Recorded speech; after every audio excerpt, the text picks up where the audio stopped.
మాధవయ్య గారు ఎక్కడికి బయలుదేరారు? ఒకసారి అమ్మాయిని చూసొద్దామని. కూతురికి ఏం తీసుకెళ్తున్నారు ఏమిటి?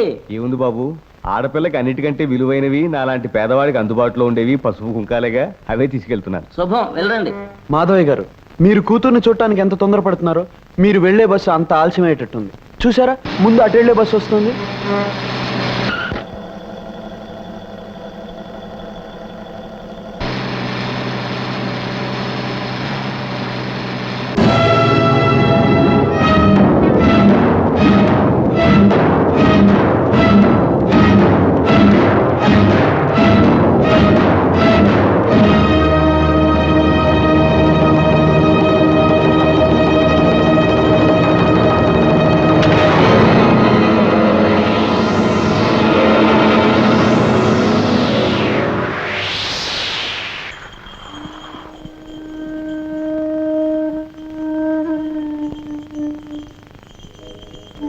అల్లరి చేసే సత్యవతి పండంటి బిడ్డను కంటానికి మా ఊరు వచ్చేటప్పుడు నాకు తెలియజేయాలి.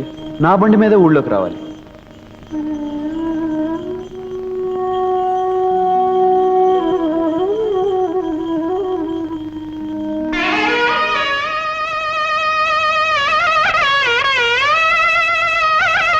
రంగా, బ్రతుకులు భగవంతుడు రాసిన రాతలే అయితే నా విషయంలో చాలా అస్తవ్యస్తంగా రాశాడు.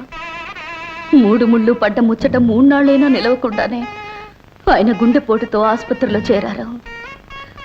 రాత్రి పగళ్ళు ఆయన మంచం పక్కనే గడిపాను. 2 వారాలు మంచంలోనే ఉన్న ఆయన నాకు కన్నీటిని మిగిల్చి నా కుంకుమ చెరిపేసి తను కన్ను మూసి వెళ్ళిపోయారు. కట్టుకున్న వాడిని పోగొట్టుకున్న నేను కన్న తండ్రిని వెతుక్కుంటూ వచ్చేసాను రంగా, వచ్చేసాను. మంచి వాళ్ళని బాధ పెట్టడం ఆ భగవంతుడికి ఆనందమేమో సత్యవతి. అందుకే నీకింత అన్యాయం చేశాడు. రంగా, మీకు జరిగిన అన్యాయం గురించి నాన్నగారు చెప్పారు. పాపం లక్ష్మి ఎంత బాధపడుతుందో నేను ఒకసారి వెళ్ళి కలుస్తాను.